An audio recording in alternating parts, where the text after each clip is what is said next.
अस्सलाम वालेकुम, नमस्कार, सत श्री अकाल एंड गुड इवनिंग। मैं हूं अर्ज़ू काज़मी और हमारे साथ शालिनी कपूर तिवारी हैं जो कि जर्नलिस्ट हैं। भारत से हमें ज्वाइन किया है, बड़ी प्यारी सी हैं और इनके साथ मैंने एक दो शोज इनके किए थे और बहुत अच्छा लगा इनसे बात करके। तो आज मैंने सोचा मैं भी इनवाइट करूं और हम थोड़ा ईरान पर और इंडिया पाकिस्तान और दूसरी चीज़ों के ऊपर थोड़ा डिस्कशन कर लें।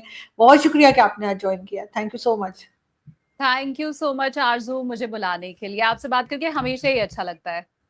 Thank you so much. और सबसे पहले हम ईरान की बात करेंगे। अब कहा तो ये जा रहा है कि ईरान पर फिर से अटैक शुरू हो जाएंगे। डोनाल्ड ट्रंप ने जो एक टाइम दिया था वो भी, तो उसमें भी 11-12 घंटे रह गए हैं। और उसके बाद आपको क्या लग रहा है, क्या फ्यूचर होगा? क्या ईरान और अमेरिका और इसराइल के बीच में सीज फायर हो पाएगा, या अब लगता है कि नहीं, ये लोग जो है अभी और आगे और ज्यादा डैमेजेस एक दूसरे को करेंगे? आरजू, मुझे जो लगता है ट्रम्प साहब तो बहुत पहले से ये चाहते हैं कि युद्ध विराम हो जाए। शायद यही वो वजह थी कि वो नेटो के पास गए थे। वहां जाके उन्होंने गुजारिश की थी कि भैया, जब पूरी दुनिया में लड़ाई हो रही थी तब तो मैंने शांति करवाई थी, अब मेरी लड़ाई हो रही है तो कोई आ ही नहीं रहा है सामने। नेटो ने उनका साथ नहीं दिया। कई बार वो इस तरह के संकेत दे चुके हैं कि अब वो पैर पीछे खींचने को तैयार हैं। लेकिन हर बार हमने ये देखा कि इसके लिए ईरान नहीं तैयार होता हुआ दिखाई दिया। उसका ये कहना है, युद्ध शुरू तुमने किया है, खत्म कब होगा वो तुम अकेले नहीं डिसाइड कर सकते हो, वो अब हम डिसाइड करेंगे। तो इसलिए मुझे लगता है कि युद्ध विराम जैसी जो बात हम कर रहे हैं, सीज फायर जैसी जो हम बात कर रहे हैं, वो ट्रम्प के चलते तो शायद एक बार फिर भी हो जाए, लेकिन ईरान के चलते वो संभव होती हुई दिखाई दे नहीं रही है।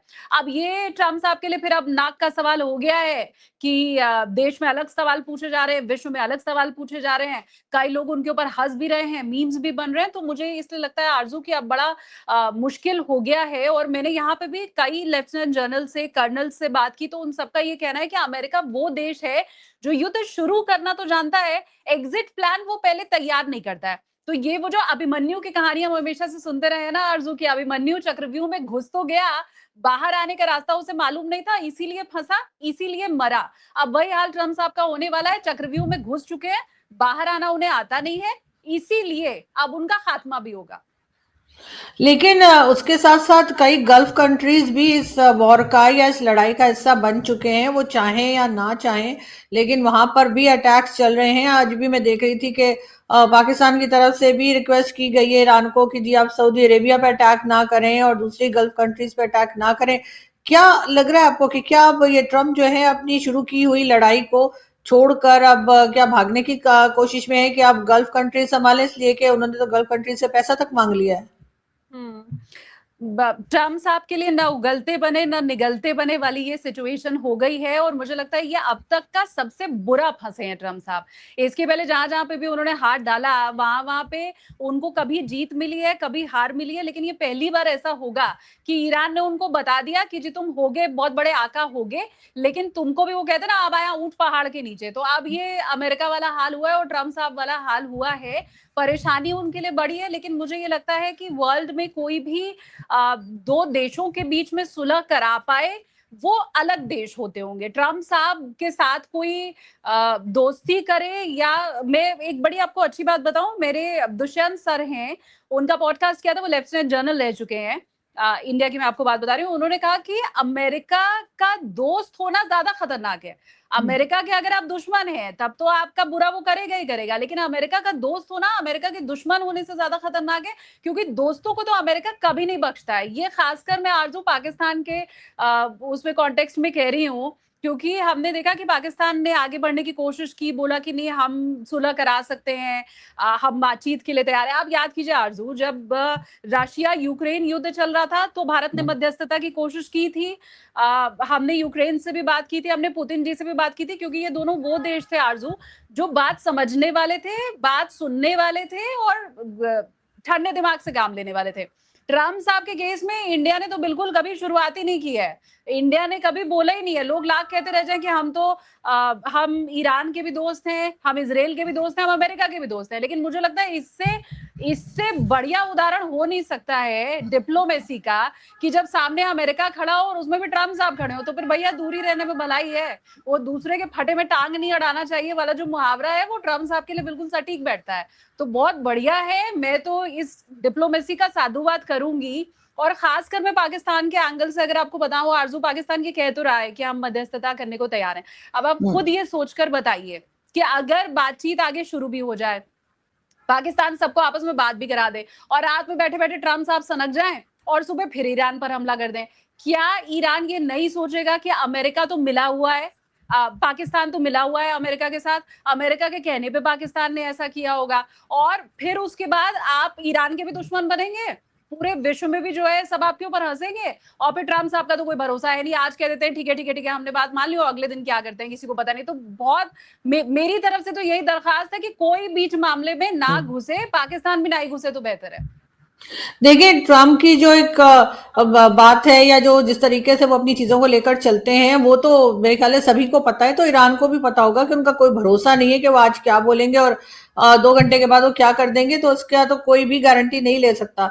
लेकिन मोदी जी जो है वो तो हमेशा से वॉर के लिए बात करते रहे हैं, जहां कहीं वॉर होती है, चाहे रशिया यूक्रेन हो या कहीं पर भी, तो वो कहते हैं कि जी वो वहां पर पहुंचते हैं और कोशिश करते हैं या बात करते हैं उसके बारे में कि इसको रोक देना चाहिए। लेकिन यहाँ पर बिल्कुल खामोशी है, और ये कहना नहीं हम इस में नहीं पड़ते, तो किस लिए? क्या इसलिए कि रशियन ऑयल खरीदा जा सकेगा, या कोई और रीजन आपको लगती है, या इलेक्शंस आ रहे हैं?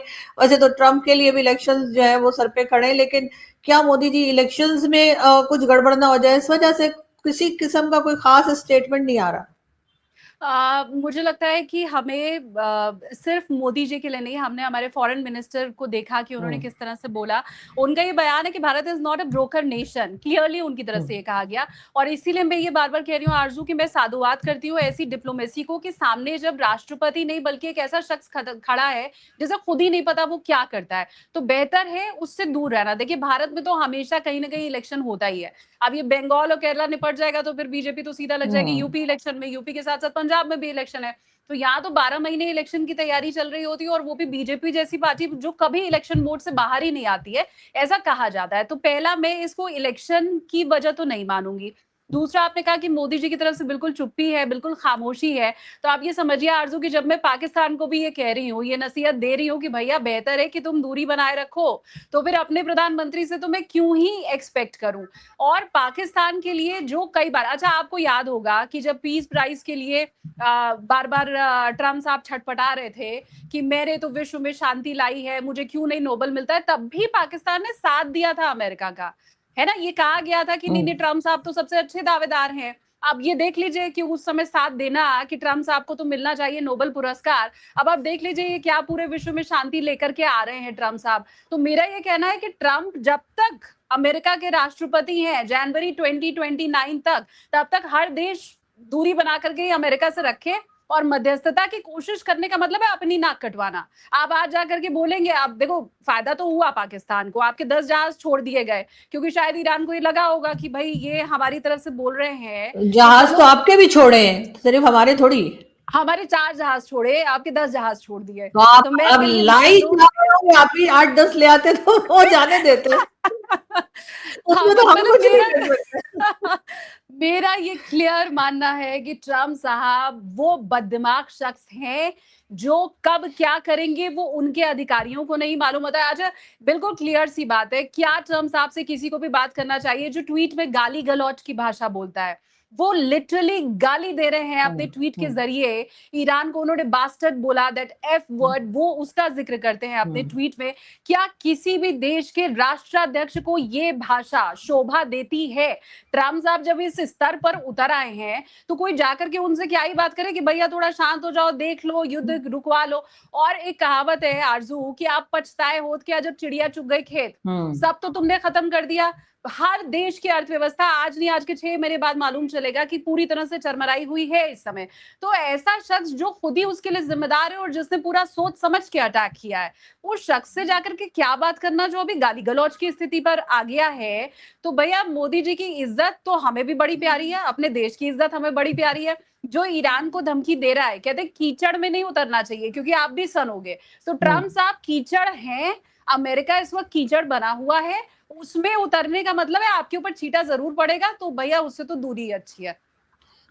खैर, लेकिन बहरहाल जो बाकी कंट्रीज हैं, कई लोग कह रहे हैं जिसमें चाइना भी है और दूसरी कंट्रीज, उनको बीच में पड़ना चाहिए और इस वॉर को रोकना चाहिए, वरना ये ऐसे ही होगा कि चलती चली जाएगी और उसका जो नुकसान है, डैमेजेस है, वो तो हर कंट्री को ही पड़ेगा। लेकिन यहाँ पर एक चीज और जो पाकिस्तान में बात होती है कि जब जब भारत में इलेक्शन होते हैं, जो कि होते ही रहते हैं, तो जैसे आपने भी कहा और हम लोगों की भी आज तक समझ में नहीं आया है, हम लोगों को भी 6-7 साल हो गए इंडियन टीवी पे, लेकिन अभी तक हमें इलेक्शन का चक्कर समझ नहीं आता कि फिर इलेक्शन है, फिर इलेक्शन में ये करते हैं। तो उसके ऊपर जब जब इलेक्शन होते हैं तो पाकिस्तान के ऊपर कोई ना कोई स्टेटमेंट जो है वो आपके पॉलिटिशियंस की आ जाती है। एक बार फिर राजनाथ सिंह साहब का स्टेटमेंट आया और उन्होंने कहा कि जी हम जो है ऑपरेशन सिंधु 2 कर देंगे, कभी तोड़ देंगे पाकिस्तान, कभी कुछ इस किस्म की बातें जो की जा रही है। उसके बाद जाहिर है यहाँ से जो डिफेंस मिनिस्टर है उन्होंने भी फिर जो है कह दिया कि जी हमारे पास न्यूक्लियर पावर है हम, और हमारे पास ये है वो है। तो ये बातें इलेक्शन के वक्त क्यों की जाती हैं, या आपको लगता है कि नहीं ये क्योंकि पॉलिटिकल रैली है उसमें बात की गई है, तो पाकिस्तान को ही बीच में लाए बगैर क्या इलेक्शन नहीं होता? आरजू, ऑप सिंदूर खत्म होने से लेके अभी तक इस बात को भारत के तमाम बड़े मंत्रियों ने एक बार नहीं 10 बार बोला है। और पहले जब ये बात बोली गई थी उस समय कोई इलेक्शन नहीं चल रहा था। मुझे याद है ये बात अमित शाह जी आज के कई महीने पहले बोल चुके हैं जब इलेक्शन नहीं था। मुझे याद है प्रधानमंत्री नरेंद्र मोदी ने इस बात को कहा है, तब भी पश्चिम बंगाल में इलेक्शन नहीं चल रहे थे। ये ठीक है कि इस समय इलेक्शन है और इलेक्शन में ऐसे बयान सामने आए हैं, लेकिन मुझे लगता है क्योंकि वो रक्षा मंत्री हैं, ये उनका पदभार ही ऐसा है कि वो जब भी बात करेंगे, भारत की बात करेंगे, अपनी आर्मी को वो संबोधित कर रहे थे। वहां तमाम हमारे जो आर्मी चीफ हैं वो वहां पर थे, सामने फौजी भाई थे। तो फौजी भाइयों के सामने आप हेल्थ की बात और फाइनेंस की बात, तो फिर उसका मिनिस्टर आएगा करने के लिए, हेल्थ मिनिस्टर और फाइनेंस मिनिस्टर। मैं क्लियरली ये चीज बताऊं, एक नहीं अनेकों मंच से ये बात भारत के अलग अलग मंत्री अब तक बोल चुके हैं। और वो कहें या ना कहें, ये मैसेज भारत की हर जनता तक पहुंचा हुआ है। और मैं अगर और साफ तौर पर आपको कहूं तो ये लाइंस हमें याद हो चुकी हैं। मतलब रक्षा मंत्री राजनाथ सिंह ने ये बात नहीं भी कही होती, आप अभी गली नुक्कड़ कहीं पे भी खड़े किसी बच्चे से भी पूछ ले तो ये शब्द उसने याद किया हुआ है कि ऑप सिंदूर रुका नहीं है, सिर्फ पॉज है। और एक बार नहीं अनेकों मंचों से, जब चुनाव नहीं भी थे तब भी ये बात कही गई है। तो मुझे लगता है जब किसी देश की, ये बहुत न्यूट्रल तरीके से मैं आपको बता रही हूँ, जब किसी देश की शक्ति बढ़ती है तो वो उसका प्रदर्शन भी करता है। अमेरिका ने भी किया है, रशिया ने भी किया है, चाइना ने भी किया है। अब हम अगर इकोनॉमी के क्षेत्र में भी बोले तो क्योंकि वर्ल्ड की चौथी सबसे बड़ी अर्थव्यवस्था बन चुके हैं, तो शायद हम बार बार इस चीज को याद भी दिलाते रहते हैं अपने देश वालों को और दूसरों को भी।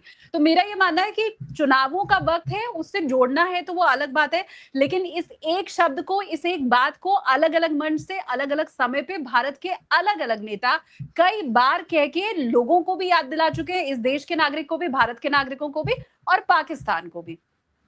लेकिन यहाँ तो मोदी जी का एक क्लिप बड़ा वायरल था थोड़े दिन पहले, 1-2 दिन पहले ही बल्कि, सोशल मीडिया पर, जिसमें वो ये बात कर रहे हैं कि जब कश्मीर फाइल बनी तो कहा कि प्रोपेगेंडा है, फिर धुरिंदर बनी तो प्रोपेगेंडा है। तो क्या मोदी जी आजकल फिल्म देखना शुरू कर दिया उन्होंने, और अब वो फिल्मों के जरिए ही इलेक्शन की बात करेंगे कैंपेन में? और जाहिर है कि जो जो जो ऑब्जेक्शन किया था वो ऑब्वियसली आपकी अपनी तरफ के लोगों ने किया था, और चाहे वो राहुल गांधी की पार्टी हो, चाहे उनके जो सपोर्टर्स हैं, सबसे ज्यादा धुरिंदर के ऊपर जो बात की गई नेगेटिव, या कह लीजिए प्रोपेगेंडा कहा गया, वो भारत से कहा गया, पाकिस्तान ने इतना नहीं कहा। आपने क्योंकि फिल्म देखी नहीं होगी, मैं फिल्म देख करके आई हूँ आरजू। नहीं, मैंने दोनों देखी है, मैंने दोनों फिल्में देखी है। पाकिस्तान में कैसे देखी आपने फिल्म? वो मेरे दोस्त हैं इंडिया में, वो फाइल भेज दी थी मुझे। चलो फिर तो मुझे लेकिन अब तो जो पार्ट 1 है वो तो खैर अब नेटफ्लिक्स पर भी आ गई है। धुरिंदर 1 जो है वो नेटफ्लिक्स पर है, तो वो यहाँ नेटफ्लिक्स हम लोग देखते हैं, और जो दूसरी मूवी ऑफ कोर्स फाइल आ जाती है हम लोग देख लेते हैं, कोई टेंशन नहीं। आप लोगों को बल्कि नुकसान हुआ है, क्योंकि यहाँ पे बहुत से लोगों ने, मिलियंस ऑफ पाकिस्तानीज ऐसे जिन्होंने दोनों मूवीज देखी है, और जाहिर है कि जिस तरह से देखी है, क्योंकि अलाउ नहीं है यहाँ पर कि आ सके, यहाँ पे मूवी लग सके, तो उसका डेफिनेटली आप लोगों को जो है वो नुकसान हुआ होगा उसका।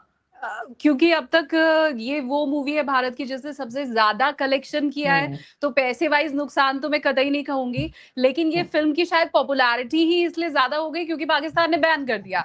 अगर पाकिस्तान ने बैन नहीं किया होता, अगर हमारी ऑपोजिशन ने इसके ऊपर इतने बयान नहीं दिए होते, तो मैं दावे के साथ कह सकती हूँ फिल्म हिट जरूर होती, लेकिन इतनी हिट शायद नहीं होती। तो उस लिहाज से तो मैं कहूंगी फायदा हुआ है। और क्योंकि आपने आरजू कहा कि आपने सेकंड पार्ट भी देख लिया, तो मेरे लिए समझाना और आसान हो जाएगा इस चीज को कि क्योंकि फिल्म में अतीक अहमद की बात हुई है, अतीक अहमद बीजेपी का था नहीं, समाजवादी पार्टी का था, इसलिए जाहिर सी बात है समाजवादी पार्टी को धक्का लगेगा। अभी क्योंकि इंडिया अलायंस बना हुआ है, उसमें कांग्रेस, समाजवादी पार्टी और तमाम ऑपोजिशन मिले हुए हैं, इसलिए भी उनको मिर्ची लगी होगी। क्योंकि फिल्म में चाय वाले का जिक्र है, ये कहा गया है कि भाई जब से चाय वाला आया है तब से नाक में दम किया हुआ है। क्योंकि फिल्म में ये कहा गया है कि पाकिस्तान नहीं चाहता कि चाय वाला प्रधानमंत्री बने। अब जाहिर सी बात है, आप जैसे ये डायलॉग जोड़ देते हो कि क्योंकि पाकिस्तान नहीं चाहता कि चाय वाला प्रधानमंत्री बने, तो जाहिर सी बात है फिर किसको चाहता है पाकिस्तान, वो ऑटोमेटिक क्लियर हो जाता है। तो इन मैसेजेस के चलते शायद विपक्ष ने इसके ऊपर बहुत ज्यादा बयानबाजी की। अब रही बात इसकी कि क्या प्रधानमंत्री जी फिल्में बहुत देखने लगे, क्या मोदी जी फिल्में बहुत देखने लगे हैं, क्योंकि मुझे जर्नलिज्म में एक्टिवली पार्टिसिपेट करते हुए 15 ईयर हो चुका है, और उसके पहले मैं जर्नलिज्म की स्टूडेंट थी। तो हमें एक लाइन बड़ी बढ़ाई गई है आरजू, और वो ये है कि फिल्में समाज का आईना होती हैं। ये यही 4 शब्द हैं। तो क्योंकि फिल्में समाज का आईना होती हैं, हर शख्स इसके ऊपर चर्चा कर रहा है। केरला में ही वो खड़े थे, तो केरला फाइल्स का जिक्र करना लाजमी हो जाता है वहां पर।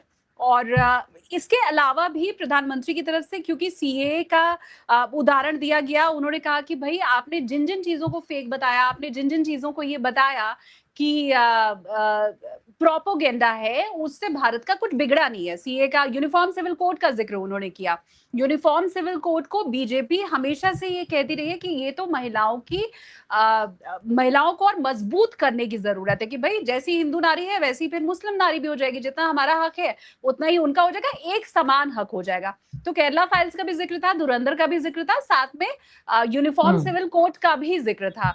तो मुझे लगता है कि जब विपक्ष ने ही राग अलापना शुरू कर दिया, तो मोदी जी ने तो सबसे आखिर में इसकी बात की है, अभी 2 दिन पहले की है। हमें पहले ये पूछना चाहिए कि एक 5 मिनट के अतीक अहमद की क्लिप, उन्होंने इतना राग नहीं आलापा होता कि प्रोपोगेंडा फिल्म है, तो वो सीन तो रजिस्टर भी नहीं होता। आरजू, आप खुद ईमानदारी से बताओ, आपने फिल्म देखी है, वो अतीक अहमद वाला सीन जो था वो रजिस्टर ही नहीं हो पाता दिमाग में। एक्टिंग में ही लोग इतना भूले रहते, लेकिन विपक्ष ने इतना प्रोपोगेंडा प्रोपोगेंडा प्रोपोगेंडा बोल दिया। तो मुझे लगता है मोदी जी ने तो सबसे आखिर में बात की है, तो फिर क्या ही कहना उसका। खैर मुझे तो खैर पार्ट 1 बहुत अच्छी लगी थी, और पाकिस्तान में मैंने कभी किसी को सुना नहीं कि उन्होंने ये कहा कि उनको पार्ट 1 जो थी जिसमें कि अक्षय खन्ना थे वो पसंद आई। और दूसरा पार्ट तो शायद बहुत से लोगों ने अभी ना देखा हो, या इतना ज्यादा नहीं मैंने उसकी बात सुनी। लेकिन ये जरूर है कि जो पार्ट 1 था उसमें जो कैरेक्टर्स थे, और इवन जो दूसरी फिल्म जो बनाई थी उसमें भी जो लोगों को लेकर आए थे, जो रियल कैरेक्टर्स को जो बनाया था, तो पता नहीं कहाँ से ढूंढ के लाए थे, क्योंकि लग रहा था वो लोग खुद ही शायद इसमें काम कर रहे हैं। लेकिन ये जरूर है कि मुझे एक चीज ये जरूर बताए कि आपके से तो बहुत से आपके अपने जर्नलिस्ट जो हैं, जो उन्होंने ये बात की, कई लोगों ने, और आरफा खानम, उनका तो मैंने क्लिप भी बल्कि यूज किया था कुछ सेकंड्स का या मिनट का।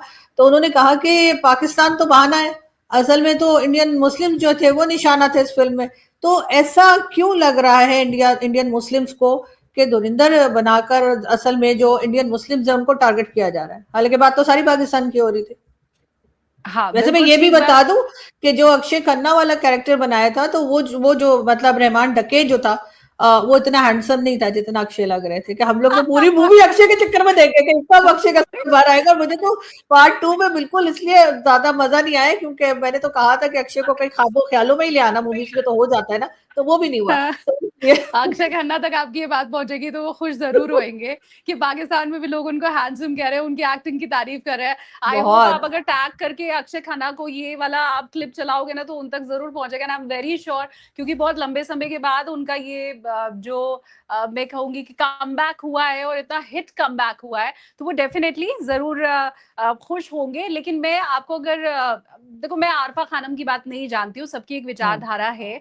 हर कोई किसी एक धड़े से जुड़ा हुआ है, मैं इसको बुरा भी नहीं बोलती हूँ। आप जर्नलिस्ट हैं, इसका मतलब ये नहीं है कि आपकी कोई विचारधारा नहीं होगी। भारतीय मुसलमानों की अगर मैं बात करूँ तो आरज़ू भारतीय मुसलमानों ने रील भी बनाई है, इसकी बहुत तारीफ़ भी की है। आप मेरा छोड़ दें, आप आरफ़ा खानम को छोड़ दें, आप बस यूट्यूब पे जाएँ और रिव्यू लिखें आप। आप बस कोई पाकिस्तानी चाहे तो लिख ले, कोई दूसरे मुल्क में बैठा हुआ चाहे तो लिख ले कि धुरंधर 2 रिव्यू इन इंडिया। आपको जो भी रिव्यू वॉक्स पॉप जो भी आपको मिलेंगे, उसमें आपको बहुत से मुस्लिम ऐसे मिलेंगे जो इसकी तारीफ़ करते हुए मिल जाएँगे। अगर इस देश में अतीक अहमद का ज़ुल्म था, तो उससे सिर्फ़ हिंदू परेशान नहीं था, उससे मुस्लिम भी परेशान था। अगर बाकी यहाँ पर कोई भी ऐसा गैंगस्टर है, वो किसी भी धर्म का अगर है, तो उससे ना सिर्फ हिंदू परेशान होता है, ना सिर्फ मुस्लिम परेशान होता है। तो मेरा ये मानना है कि फिल्म की तारीफ हर वर्ग ने की है, हर धर्म ने की है। हाँ, एक खास तबका हो सकता है जिसे ये लगता हो कि बीजेपी राज में मुस्लिमों के ऊपर जुल्म ढाया जा रहा है, लेकिन वो तबका बहुत छोटा है। अगर धुरंधर इतनी हिट हुई है, तो उसमें भी मुस्लिमों का साथ ज़रूर होगा। ऐसा तो है नहीं कि जो मुस्लिम बस्ती है, वहाँ वाले थिएटर में कोई पहुंच नहीं रहा है फिल्म देखने के लिए, वहां भी लोग पहुंच रहे हैं, बाहर निकल के तारीफ भी कर रहे हैं। और शालिनी की बात आप मत मानो, आप रिव्यू खुद यूट्यूब पे चेक करो, आपको ये बात जरूर मिलेगी। एक चीज में ये आपने पूछा नहीं है, पर मैं अपनी तरफ से जोड़ दूं यहाँ पे आरजू। मैंने 2 पूर्व डीजीपी का पॉडकास्ट किया, एक तो जम्मू कश्मीर के हमारे पूर्व डीजीपी हैं एसपी वैद सर, और दूसरा विक्रम सिंह जी जो कि उत्तर प्रदेश के पूर्व डीजीपी हैं। उन दोनों से ही जब मैंने फिल्म की बात की और क्या वो वाकई ये चीजें हुई हैं, कभी ये घटित हुई है या ये प्रोपेगेंडा है, उन दोनों ने खुल करके बताया। जबकि विक्रम सिंह सर के पूरे कार्यकाल में उत्तर प्रदेश में बीजेपी गवर्नमेंट नहीं थी, उन्होंने सपा बसपा के गवर्नमेंट में काम किया है। और same with SP Vaid sir जो कि जम्मू कश्मीर के डीजीपी थे। वो अगर बता रहे हैं कि जितनी घटनाएं हैं उनमें 19-20 का फर्क है, लेकिन ये घटी है वास्तव में।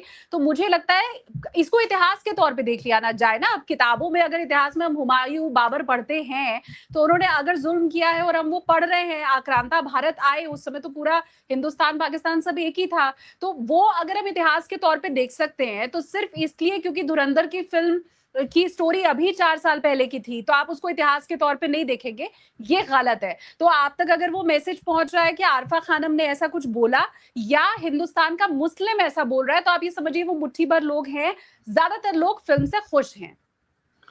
बिल्कुल, लेकिन विक्रम सिंह साहब का आपने जिक्र किया, तो वो तो हमारे प्रयागराज के, जहाँ से मेरे फादर आए थे, तो इसलिए उनके साथ मैंने भी 1-2 बार शोज किए हैं। और लेकिन ये जरूर है कि इस फिल्म को पसंद बहुत किया गया। लेकिन दूसरा ये कि आपका जो यूट्यूब चैनल है, मैं उसका लिंक भी जो है यहाँ पर लगाऊंगी, और अगर कोई देखना चाहे तो बिल्कुल आप क्लिक करेंगे और सीधा आप इनके चैनल पे जाएंगे, और जबरदस्त किस्म की इनकी वीडियोस होती हैं, मैं खुद रेगुलर देखती हूँ।